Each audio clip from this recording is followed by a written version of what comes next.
A melhor introdução geográfica que eu conheço para a história portuguesa está nestes 3 versos de Camões. Eis aqui, quase cume da cabeça da Europa toda, o reino lusitano, onde a terra se acaba e o mar começa. Essa situação foi realmente essencial para a história de Portugal. Para a história de Portugal e para a própria formação do povo português. Porque as primitivas populações do mundo tinham uma vida nómada, vagabunda, andavam geralmente no sentido do sol, deslocavam-se em imensos rebanhos, pastavam os frutos que a terra dava, pois iam em demanda de outras colheitas e, à medida que avançavam, expulsavam os povos que aí estavam, instalavam-se os povos expulsos, iam por sua vez a expulsar outros. Ora bem, nestas regiões, como esta em que eu estou, essa substituição dos povos não era possível. Daqui ninguém podia fugir para parte alguma. Chegavam novas migrações, lutavam, combatiam, acasalavam, misturavam-se e acabavam por se fundir numa grande amálgama de populações. Isso fez do português este tipo que nós somos. Nós não temos raça nenhuma. Não se pode falar na raça portuguesa. Se houvesse uma raça, nós éramos uma antirraça, feita com gente vinda de toda a parte ao longo de milhões de anos.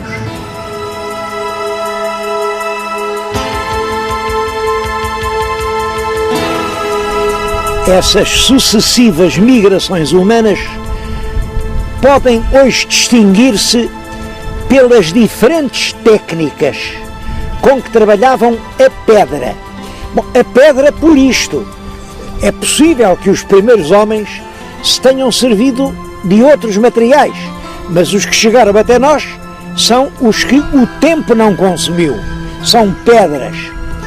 E a técnica de transformar uma pedra qualquer num instrumento para bater, para atingir a caça, variou muito.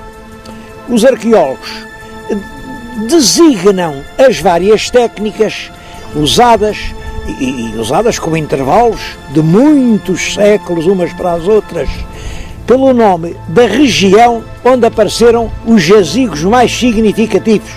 Devo dizer que praticamente todas essas técnicas estão documentadas no nosso país, o que mostra exatamente isso, que gentes de toda a parte se vieram aninhar aqui. Ora, há cerca de 1 de milhares de anos, o clima da Europa sofreu grandes mudanças. A temperatura sobe, portanto, grandes conjuntos gelados desaparecem, os campos agricultáveis tornam-se muito mais numerosos, a fauna é muito mais parecida com a dos nossos dias e, de certo modo, o clima, por essa altura, fica muito parecido com o que é hoje o clima que nós temos. E isso, claro, faz surgir uma nova maneira de viver, uma nova época da pré-história, a que os arqueólogos chamam o Neolítico. O Neolítico, os homens agora já vivem em grupos, em pequenas comunidades, não se pode falar em aldeias, mas são grupos organizados, já fabricam muitos utensílios, por exemplo a louça em que comem, e aparece então a primeira cerâmica, já tumulam, enterram os seus cadáveres, domesticam alguns animais, já sabem preparar os alimentos para as alturas de fome, fazem sementeiras. Bom, eu creio que ainda hoje, dos nossos dias, há costumes que vêm desde o Neolítico. Olhem, por exemplo, isto de ter um cão. Antes do Neolítico, o cão era um animal feroz, que atacava o homem. Depois foi domesticado, ficou nosso amigo. Outra coisa, conservar o leite. É claro, o leite era conservado em vasilhas redondas. E daí a forma normal, que ainda hoje tem o queijo. Queijo é apenas o leite conservado numa vasilha redonda. O vinho, eles quiseram guardar as uvas, mas o sumo das uvas fermentado dava uma bebida, como sabem, é hoje um dos principais alimentos do mundo. E é nessa fase que aparecem os mais característicos e os mais impressionantes monumentos do nosso passado neolítico, que são os dólmenes, estão numerosos em todo o país, os menhires, os cromlecs. Isto existe por todo o território português, mas no número especialmente importante no Alentejo. No Alentejo há maior densidade do que em qualquer outra região. Porquê? Bom, a explicação óbvia é que o Alentejo é a melhor terra para dar pão que existe neste território que agora é nosso. E os homens procuraram sempre o pão. Foi num dolmen alentejano que apareceu o objeto que agora estão a ver. É um cavaleiro ainda sem estribos, um cavaleiro oriental. Ele vem lá do fundo do Mediterrâneo e eu penso que é a imagem de um dos primeiros exploradores de metal que vieram à nossa península, porque a Península Ibérica era extraordinariamente rica em metais e foi isso que começou a atrair colonizadores que vinham de longe. Acabou o tempo da pedra, agora os homens já sabem fabricar instrumentos em metal e a época dos metais dura desde cerca de 2500 a.C. até à chegada dos romanos. Em várias fases. Primeiro é uma metalurgia do cobre, porque o cobre é um metal que se trabalha com facilidade, do cobre e do ouro. Depois eles descobrem que misturando estanho no cobre obtêm uma liga muito mais dura, que é o bronze. Bom, e a época do bronze dura perto de 1000 anos. O primeiro bronze começa cerca de 1800 a.C. Bom, o primeiro ferro é provavelmente introduzido pelas invasões dos celtas. O objeto mais típico dos celtas é o punhal de antenas. É um punhal que tem aqui estes emblemas e depois a lâmina e que era de ferro. Bom, é evidente que isto tem um caráter fálico. As antenas simbolizam o testículo e isto era, portanto, um instrumento do poder e da guerra, porque é claro, com uma arma de ferro, um grupo era muito mais temível do que com armas de bronze. Mas o ferro não era só para as armas, era também para os arados. São eles que se misturam às populações que havia por aqui. Os celtas não eram muito numerosos, tanto assim que a certa altura até faziam os tais punhais de antenas em bronze. O que significa ou que não havia madeira bastante para fundir o ferro, porque a fusão do ferro é muito mais difícil, claro que a do cobre, exige muito mais lenha, ou então significa que os grupos que vieram de fora assimilaram a civilização que aqui encontraram. De qualquer maneira, são esses celtas misturados aos iberos que vêm a dar a civilização castreja. Vim contar-lhes isto precisamente aqui, no alto de um castro, veem as habitações redondas. Era aqui que, quando chegaram os romanos, as populações viviam geralmente no alto de montes, assim, em aldeamentos rodeados por cinturas de muralhas onde se defendiam.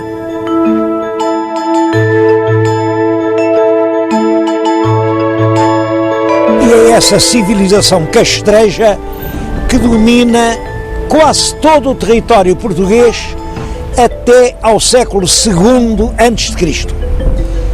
Mas no século II, o que é que se passa?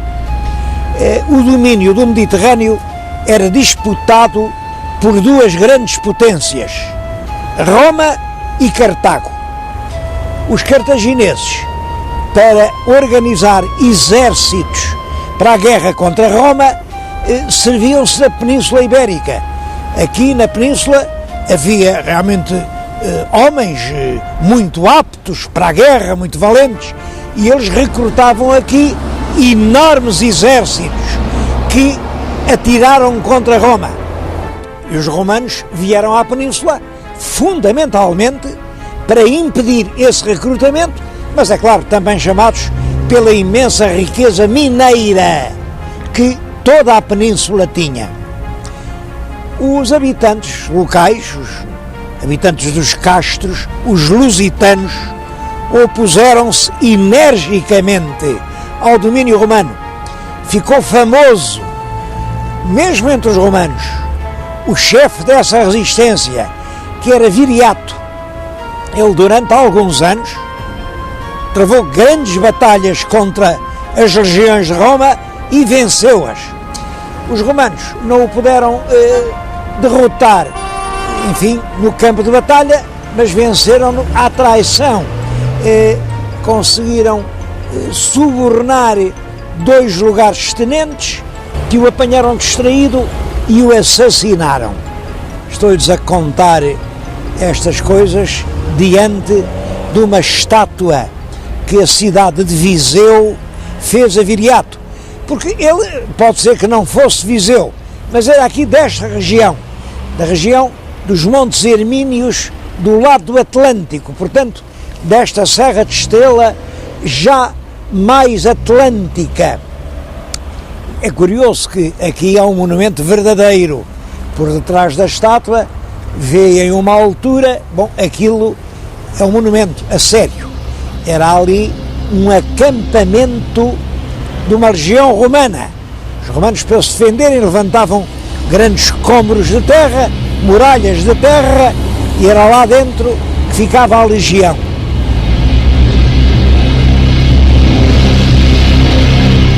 Os romanos dominaram completamente toda a Península Ibérica durante mais de 5 séculos.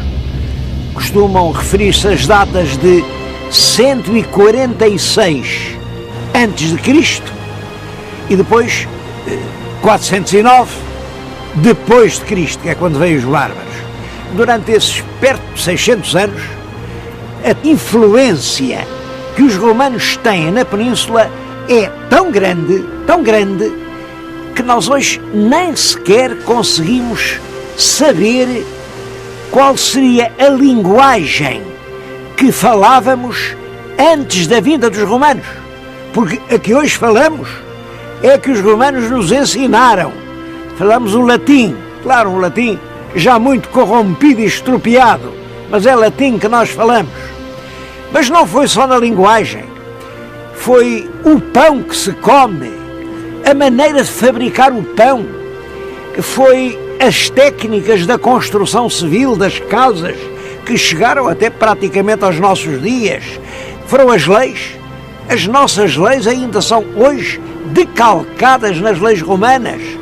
Foi a organização das cidades, foi tudo.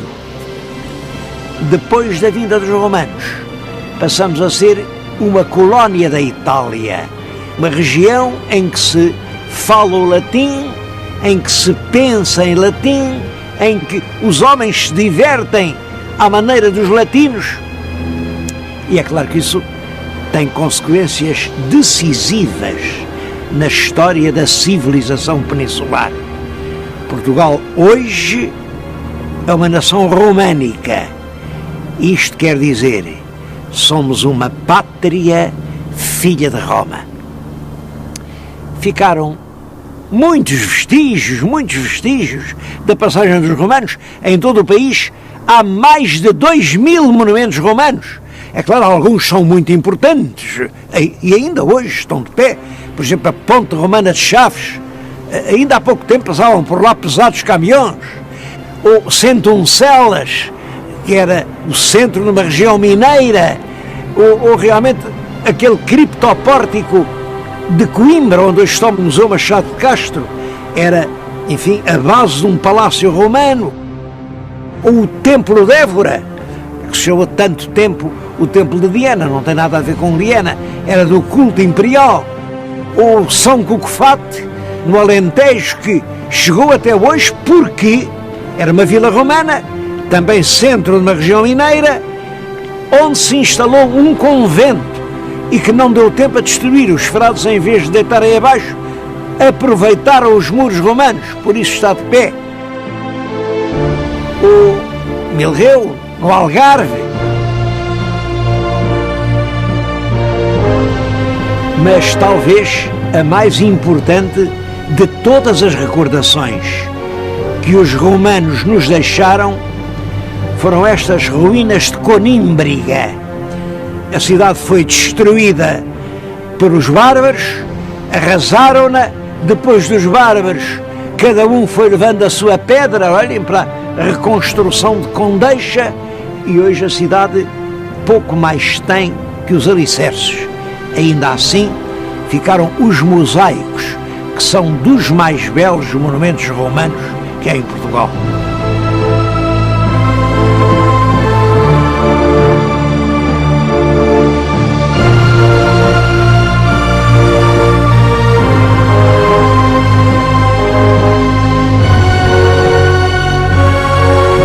Diz-se muitas vezes que a civilização romana termina na Península com as invasões bárbaras do princípio do século V depois de Cristo. Bom, eu penso que isto é só uma meia-verdade, porque é certo que os bárbaros mutilaram, incendiaram, degradaram as cidades que encontraram, chacinaram populações. Bom, de certo modo, eles destruíram uma civilização, mas não conseguiram substituí-la por nenhuma outra.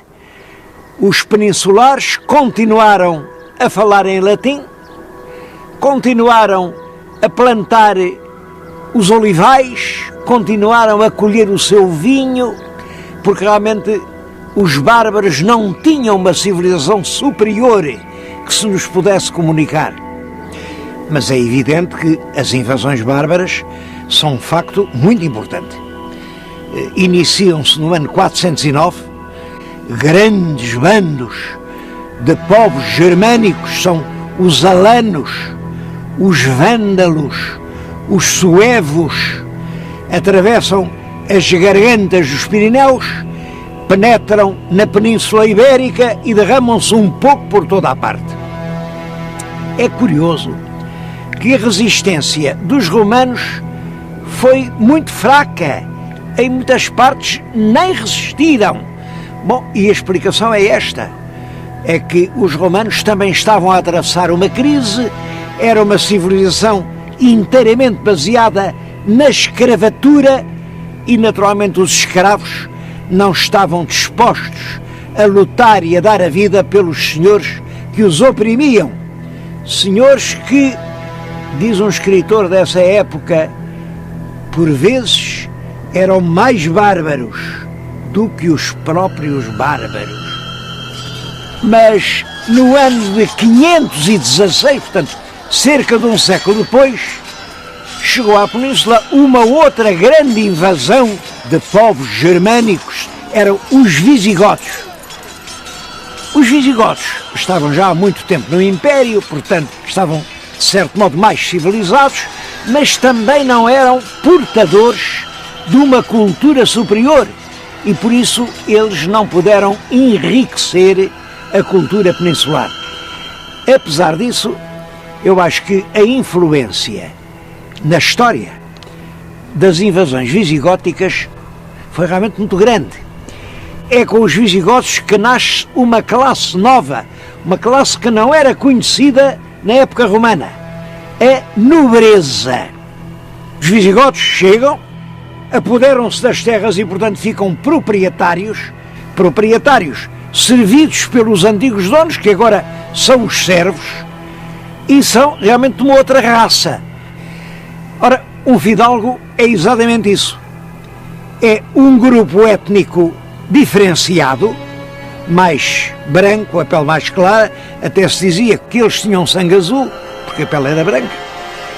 Uma classe militar, eles vinham da guerra, eram cavaleiros, ao passo que os outros tinham que viver do trabalho, e uma classe proprietária, que vive do fruto de uma terra trabalhada pelos outros.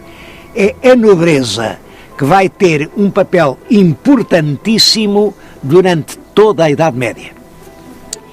É também com os visigodos que a Igreja assume um papel muito importante dentro do Estado. O clero católico já tinha surgido durante a época romana, porque o cristianismo instala-se no mundo romano. Mas a importância política desse clero dentro do Estado, esse é um facto que só acontece com os visigodos. Porquê? Exatamente porque os visigodos não têm cultura, não sabem latim e precisam do apoio dos bispos. Os bispos que, de certo modo, representam a continuação da cultura latina. As leis, durante a monarquia visigótica, são feitas nos concílios pelos bispos e o clero aparece como uma classe com um grande poder. Bom, e aqui temos como clero e nobreza, dois elementos fundamentais na sociedade medieval, aparecem respectivamente na época romana e na época visigótica. Vamos ver a seguir como com os mouros é o povo livre que vai surgir. Os muçulmanos invadiram a Península Ibérica no ano 711. A invasão, como sabem, vem do norte da África, atravessa o Estreito de Gibraltar, estreito que tem esse nome de Gibraltar precisamente por causa dessa invasão, é que o general chamava-se Tariq e passou a chamar-se ao estreito Jebel al-Tariq, quer dizer o Estreito de Tariq, e devo-lhes dizer que teve um êxito militar fulminante. Os exércitos mouros derrotaram completamente os visigodos na grande batalha de Guadalete, isso é que foi em 711, e 3 ou 4 anos depois eram donos de toda a península, toda com uma exceçãozinha lá em cima nas Astúrias, mas dominavam praticamente toda a península. Como é que se pode explicar essa queda tão rápida da península nas mãos dos invasores? Bom, há duas razões fortes. A primeira é que os visigodos tinham o monopólio das armas. Só os nobres visigodos é que podiam ser militares, é que tinham arte da guerra. Os outros não tinham nada a ver com a guerra, portanto, nem sequer foram vencidos. As populações hispano-romanas permaneceram na paz. A segunda razão era a grande tolerância religiosa de que os muçulmanos deram provas. Os muçulmanos usavam este sistema. Invadiam realmente as dioceses cristãs, mas se os cristãos aceitassem pagar um certo tributo, podiam manter o seu culto, as igrejas abertas, os seus sacerdotes, tudo como dantes. Bom, claro que se não pagassem esse tributo, mas se submetessem à lei do Islão, passavam a ser iguais aos outros. É claro que, naturalmente, os próprios mouros estavam interessados em receber o tributo. Portanto, não houve também grandes perseguições por motivos religiosos. O domínio dos muçulmanos na península teve uma importância muito diferente conforme foi no norte ou no sul, porque eles lá nas regiões do norte estiveram um pouco mais de 100 anos. E aqui no sul, eu digo aqui no sul, porque lhes estou a falar diante de um castelo construído pelos mouros, Castelo de Alcácer do Sal. Alcácer do Sal, por exemplo, só foi reconquistada pelos cristãos no ano 1217. Esteve de mais de 400 anos em poder dos mouros. Claro que é uma influência muito mais duradoura. De modo geral, Costuma dizer-se que a influência dos árabes se deu sobretudo na agricultura, na introdução das novas plantas e nas técnicas do regadio. Bom, tudo isso é verdade, mas isso teve importantes consequências na sociedade. O regadio permite que uma parcela pequena de terra sustente uma família. É o árabe que traz consigo a horta, e o hortelão é um homem livre, vende os produtos do seu trabalho, vende-os na cidade. É assim que nasce um povo independente, um povo senhor do seu próprio destino.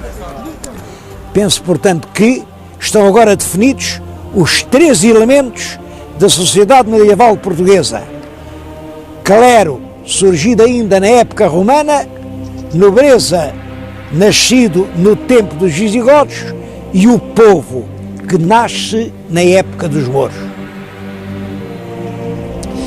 Depois da invasão dos mouros, um pequeno número de cristãos continuou a resistir nas montanhas das Astúrias.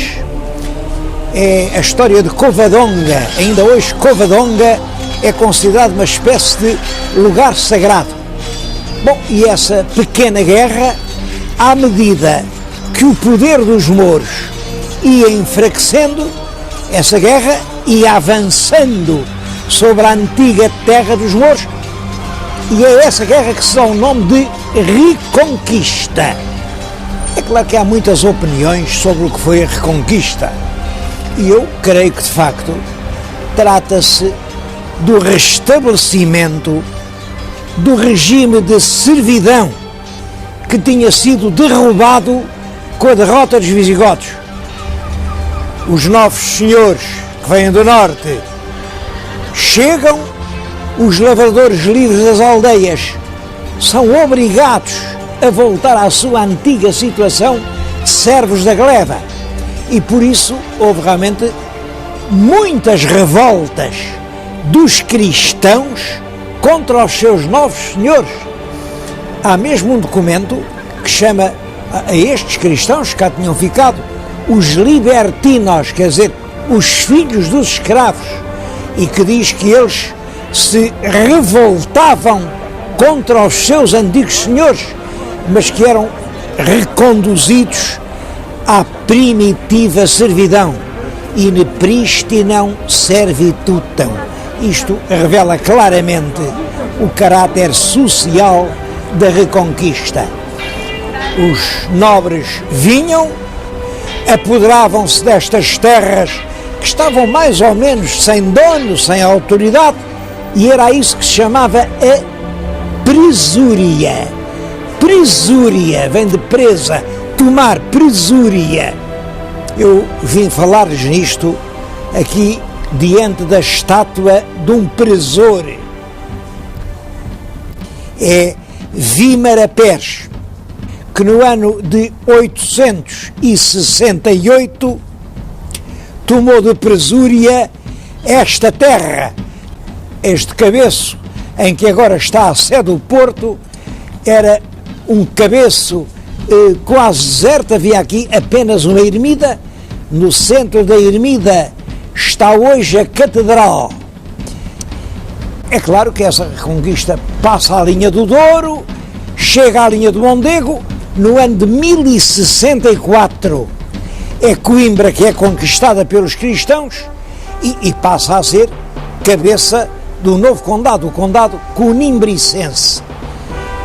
É claro que o enfraquecimento dos Estados Árabes, a vinda dos cruzados à península, cruzados que, é claro, ajudavam os nossos reis na guerra contra os árabes, porque os reis aprovaram esta ideia. Tantas indulgências valia combater os mouros aqui na península, como combater os turcos lá na Terra Santa. Portanto, muitos cavaleiros cristãos da França, da Inglaterra, vieram aqui fazer a sua guerra. Tudo isso contribuiu para a vitória definitiva da cristandade sobre os mouros. Esses dois condados, o que tinha a cabeça no Porto e o que tinha a cabeça em Coimbra, eram governados por condes. Condes que eram praticamente independentes, mas realmente dependiam do rei do Leão, prestavam vassalagem ao rei do Leão.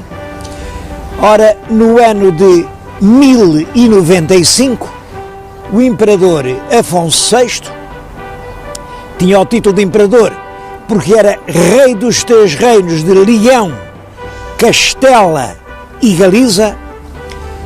O imperador reuniu os dois condados do Porto e de Coimbra num só condado e deu todo esse território a uma filha, Dona Teresa, que por essa altura tinha casado com um fidalgo francês, o conde Dom Henrique, que era de uma poderosa família feudal francesa, os duques da Borgonha.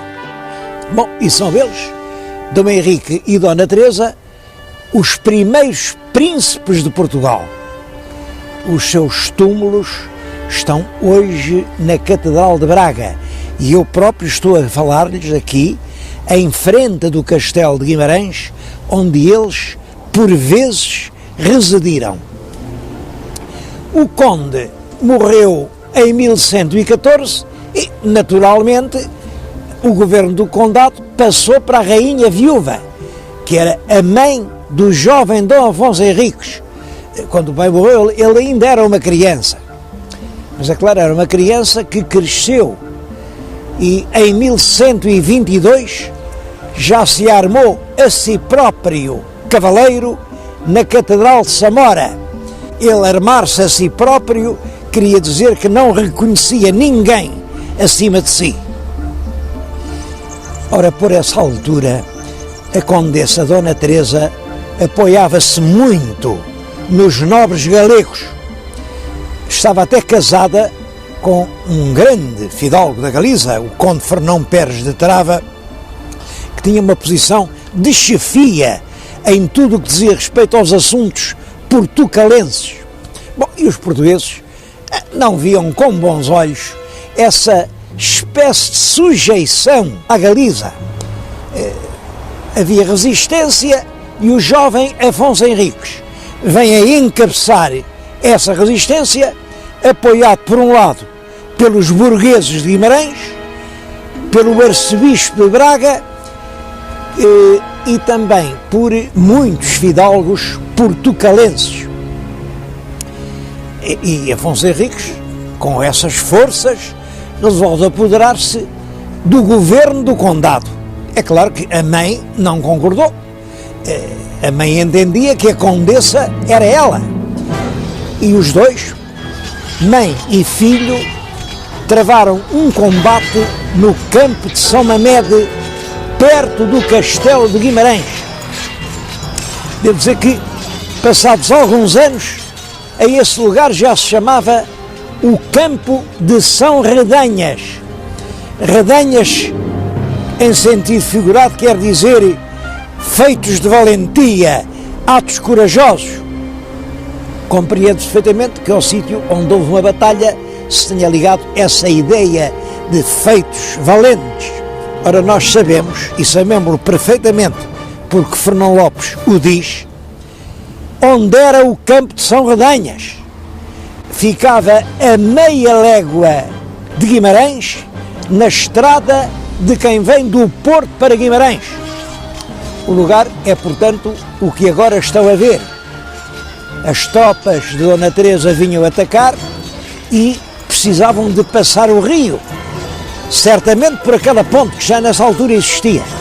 E foi aqui que se deu o combate que fez nascer Portugal.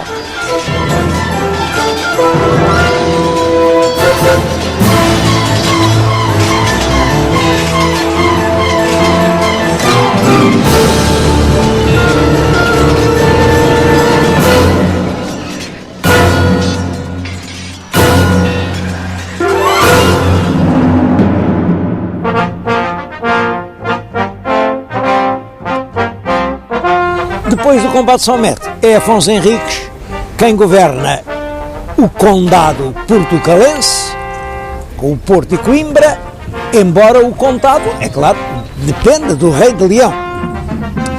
Entre as muitas ações militares de Dom Afonso Henriques, nenhuma ficou tão célebre como a Batalha de Ourique. A Batalha de Ourique é realmente um caso curioso.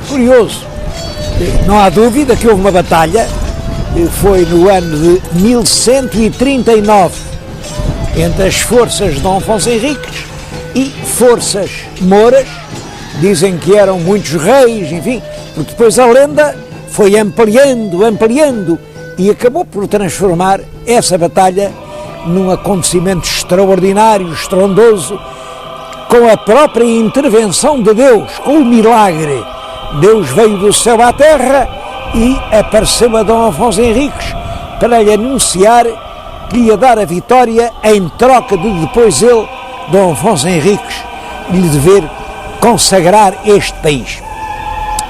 É curiosa essa história, porque realmente a lenda do milagre só aparece no século XVI, mas foi acreditada piedosamente no século XVI, XVII, XVIII, e é preciso chegarmos quase ao fim do século XIX para que o nosso grande escritor Alexandre Herculano tenha mostrado o que havia de, enfim, inadmissível em todas essas fantasias. Chegou-se mesmo ao ponto de dizer que nem sequer houve batalha. Isso não é verdade. Realmente houve uma batalha de Ourique, não se sabe ainda hoje ao certo onde, não se sabe. Estou a falar-lhes nisto aqui no monumento feito à Batalha de Ourique, ao monumento em Vila Chã de Ourique, nas imediações da Vila do Cartacho. Um belo monumento que representa aqui os ricos homens do tempo de Dom Afonso Henriques e lá em cima o vulto da Vitória. Bom, mas se somos ao Alentejo, à região de Ourique, eu podia-lhes mostrar outro monumento à mesma batalha. Há outras regiões, por exemplo, Leiria diz que foi lá. A verdade é que, ao certo, não se sabe onde foi a batalha. Que a batalha existiu, não há dúvida nenhuma, e que essa batalha deu ao jovem Dom Afonso Henriques um enorme prestígio que lhe foi útil para alcançar a realeza e a independência, disso também não pode haver dúvidas. A partir de 1140, Dom Afonso Henriques já assina rei. Afonso, rei dos portugueses. Para se poder considerar um rei independente, ele naturalmente não podia prestar vassalagem ao rei de Leão. E, de facto, nunca a prestou. Mas, é claro, isso custou-lhe combates sangrentos, negociações muito hábeis. E, em 1143, esta data também é importante, numa reunião que foi feita na cidade de Zamora, o próprio rei de Leão deu a Afonso Henriques já o tratamento de rei.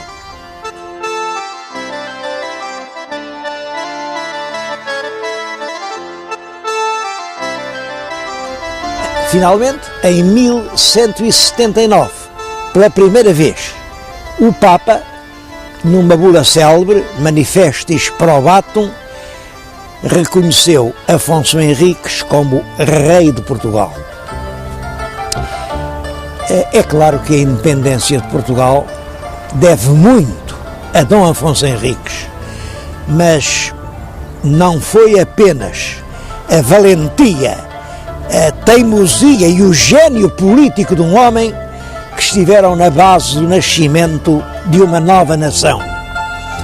Portugal tornou-se independente, isto é, tornou-se nação que tem o direito de se governar a si própria, porque toda a região tinha um caráter próprio e principalmente porque existia um povo português, um povo com uma língua própria, uma língua muito diferente da que se falava em Castela ou em Leão.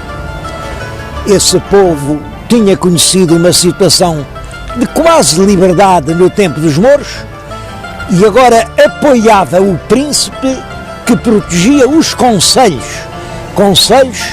que eram o vestígio da liberdade popular ameaçada pela Reconquista.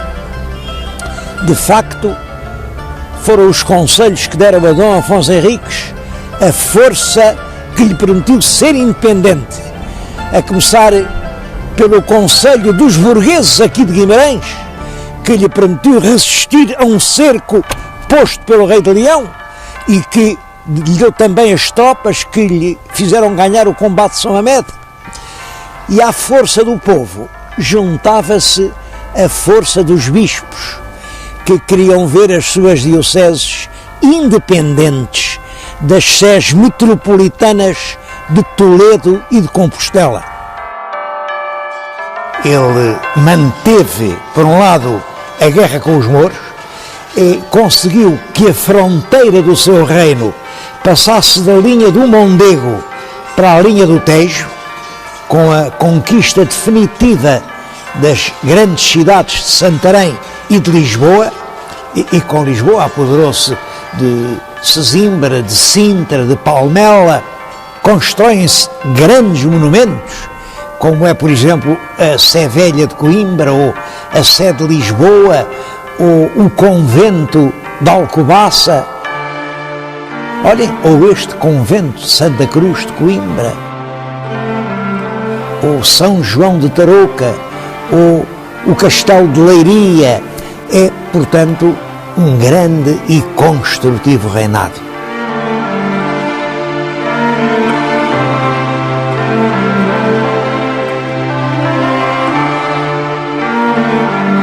A monarquia que nasceu assim, com Dom Afonso Henriques, foi essencialmente popular, no sentido de que a força do rei era a força do povo. Governou Portugal desde 1127 até à data da morte, em 1185, portanto, durante 58 anos. Quando ele morreu, Portugal era considerado já um reino independente e estava em franco progresso. Ele dispôs que depois da morte queria que o enterrassem em Coimbra, no altar-mor do mosteiro de Santa Cruz, que ele próprio tinha fundado. E eu venho dizer estas palavras precisamente em frente do túmulo do fundador da nacionalidade. Este túmulo que estão a ver, que é grandioso, é uma homenagem ao fundador de Portugal. É claro que é já obra do rei Dom Manuel, que em cerca de 1520 manda construir este grande monumento, mas é ali que desde a morte jazem os seus restos mortais. Mas talvez o aspecto mais notável do seu governo seja a proteção que ele deu constantemente aos concelhos dos moradores. Discute-se muito ainda hoje qual é a verdadeira origem dos concelhos medievais portugueses. Bom, há quem diga que eles representam os municípios romanos, municípios que tinham estado esquecidos durante alguns séculos, mas que ressuscitaram na Reconquista. Eu penso que não foi assim. Penso que os municípios romanos realmente desapareceram quando desabaram todas as instituições da autoridade romana e foram substituídos pelas autoridades dos nobres que se apoderaram das terras depois da invasão visigótica. Mas depois, os invasores mouros mataram ou expulsaram os donos visigóticos das terras e os moradores que lá ficaram, que eram os vizinhos. Esta palavra vizinho é curiosa porque vem de vicus. Ora, é vicus que deu Vigo. Depois os árabes substituíram pela palavra deles aldeia. O vicus era uma aldeia.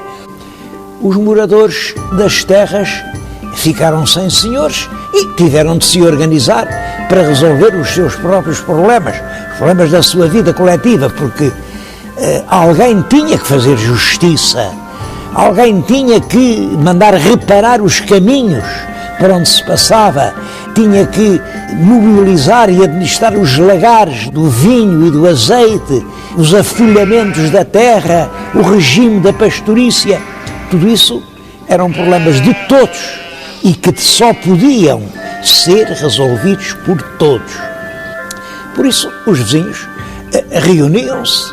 Penso que nos primeiros tempos não haveria passos do concelho, portanto, reuniam-se à sombra de grandes árvores e aí decidiam coletivamente o que é que se devia fazer. O nome que se dava a essas reuniões era os conventos públicos vicinorum, quer dizer, as reuniões coletivas dos vizinhos. E, portanto, a autoridade que outrora era exercida pelo nobre visigótico passa agora a pertencer à reunião coletiva dos vizinhos. Reparem que isto é uma mudança profunda. No mundo romano e depois no mundo visigótico, quem governa a terra é o dominus, o dono. Na sociedade posterior à invasão sarracena de 711, os senhores da terra são mortos ou são expulsos e quem governa a terra são os vizinhos. Isto são dois caminhos opostos: senhorialismo ou municipalismo. Se a terra fosse de um nobre ou da igreja, não pagava impostos, quer dizer, era imune. Mas se a terra fosse de um concelho, isto é, se ela fosse governada pelos vizinhos, o senhor era o rei e, portanto, era ele quem tinha direito a receber os impostos, impostos que eram fixados nos forais. Impostos e serviços, entre outros, um serviço militar que consistia em, durante um certo número de semanas por ano, sempre na primavera, cada concelho tinha que pôr ao serviço do rei um certo número de cavaleiros, eram esses os famosos cavaleiros vilãos, um certo número de besteiros, eram lavradores armados de bestas, e um certo número de homens de pé. É claro que isso tornava o rei o mais forte chefe militar do país, porque cada concelho mandava poucos homens, mas muitos concelhos formavam uma grande hoste. Nenhum senhor, nenhum conde podia ter a veleidade de medir forças com hoste real. O trono português teve assim, desde o início, na sua base, a força do povo. E também isso marcou o nosso destino histórico e modelou a maneira de ser política da nação portuguesa. A Dom Afonso Henriques sucede no trono o filho, Dom Sancho I. Dom Sancho foi também um grande rei, concedeu muitas dezenas de forais, fez nascer a vida em povoados que eram montes de ruínas. A Sancho I sucede Dom Afonso II. Ele reinou pouco tempo, mas foi também um grande rei. É ele quem convoca as primeiras cortes, é ele quem publica as primeiras leis gerais. É realmente um rei que tem de enfrentar já as primeiras reações dos nobres, mas quando morre, quem sucede no trono é um filho dele, Dom Sancho II, que ainda é muito pequeno. Não sabemos a idade, a crónica só diz que estava na puerícia, quer dizer, era uma criança. Os nobres aproveitaram essa circunstância e o reinado de Sancho II é de facto tumultuoso, cheio de conflitos sangrentos, de guerras civis, de atos de violência sobre as vilas, sobre os concelhos, sobre as igrejas, sobre os celeiros e as adegas dos conventos. Bom, isto leva os representantes dos concelhos e os bispos a apresentar uma queixa ao Papa, dizendo-lhe: este homem não sabe governar, o país caiu realmente num inferno. O Papa acreditou nas queixas e todos os documentos que existem nos levam a crer que as queixas tinham razão. É um período infeliz, é reinado de Sancho II. Por isso, o Papa era o Papa Eugênio IV, considerava-se o chefe de toda a cristandade, retirou o governo de Portugal ao rei Dom Sancho e entregou a um irmão mais novo, Dom Afonso, que vivia em França, casado com uma grande fidalga, Dona Matilde, que era condessa de Bolonha. Daí, ao nosso Dom Afonso, ficou para sempre o alcunha de o Bolonhês. Aliás, ele assinou sempre Conde de Bolonha, até que, é claro, depois de ser rei de Portugal, assinava como rei de Portugal. Dom Afonso vem de Paris para tomar conta do reino de Portugal, é bem recebido em Lisboa, mas Dom Sancho tenta resistir e há uma guerra civil que ensanguentou o país durante cerca de 2 anos, mas Dom Sancho foi vencido, teve que sair de Portugal, foi refugiar-se em Toledo, onde morreu pouco depois, e o bolonhês sobe ao trono é Dom Afonso III.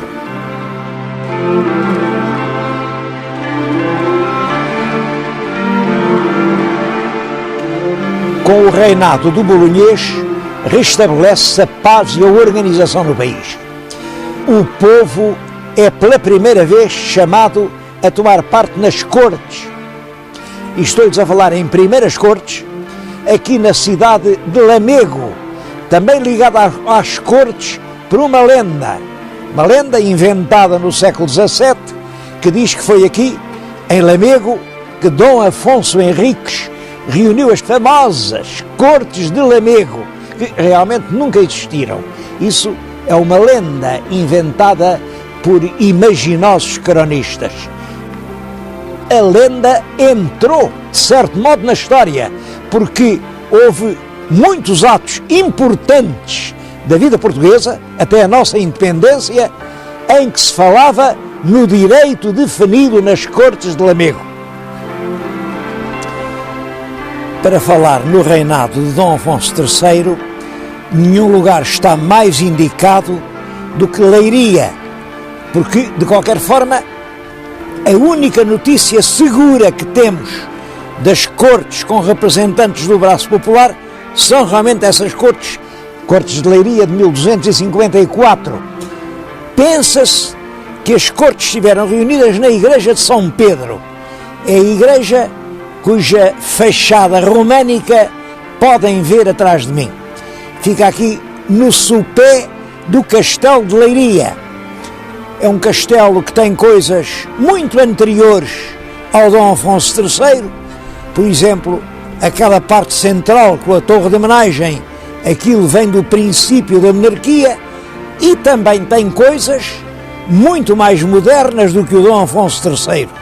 Aquela linda alcáçova com janelas debruçadas sobre o que hoje é a cidade, tudo isso é do tempo de Dom João I, portanto, já dos princípios do século XV. Há muitas outras coisas que nos lembram a Revolução do Bolonhês. Por exemplo, a bandeira do rei até ao Dom Sancho II são apenas as 5 quinas em campo branco. Portanto, a hoste real ia atrás daquela bandeira. Mas o Dom Afonso III, o Conde de Bolonha, quando vem para o reino, tem que trazer uma bandeira que o distinga. Ora bem, ele tinha sido apoiado em França por uma tia materna, que era a rainha Dona Branca de Castela, cuja bandeira era vermelha, toda bordada com castelos de ouro. Era isso que queria dizer Castela. O nosso príncipe sobrepõe a bandeira branca das quinas à bandeira vermelha dos castelos e deu o resultado que estão a ver. As 5 quinas rodeadas pela faixa dos castelos, que ainda hoje figura na bandeira nacional. Com Dom Afonso III, muitas coisas mudam em Portugal e um dos passos importantes é a conquista definitiva do Algarve logo em 1249. Notem que ele só era rei desde 48, porque é em 48 que morre em Toledo o rei Dom Sancho, pois logo em 49 ele à pressa vai conquistar as últimas praças mouras do reino do Algarve. Porquê essa pressa toda? Bom, é porque realmente quem se considerava com direito a conquistar o Algarve era o rei de Leão e Castela. Aquilo ele entendia que era um direito dele. Por isso, quando os portugueses conquistaram aquelas praças, surgiu um conflito entre a coroa portuguesa e a coroa castelhana. Conflito que Dom Afonso III resolveu com uma extrema habilidade. Casou com uma filha, é certo, uma filha bastarda, Dona Beatriz, filha do rei de Castela, do rei Afonso X. E o rei de Castela, Afonso X, deu o Algarve ao primeiro neto que nasceu desse casamento. Portanto, esse primeiro neto vem a ser o rei Dom Dinis. Bom, quando o rei Dom Dinis cresceu, aquilo era um reino à parte, mas pertencia ao rei de Portugal, e foi assim que o Algarve se integrou na coroa portuguesa. Devo-lhes dizer que esta revolução que põe no trono bolonhês, a revolução de 1245-1248, é pouco conhecida dos portugueses. Tem muitos pontos de semelhança com a revolução que século e meio mais tarde vem a mudar também o destino nacional, a revolução de 1383-1385. A razão porque uma é tão conhecida e outra tão pouco, creio que é só esta. A revolução de 83-85 teve um escritor genial que a descreveu, que era Fernão Lopes, ao passo que a revolução de 1245-48 não teve ninguém que lhe dedicasse uma crónica.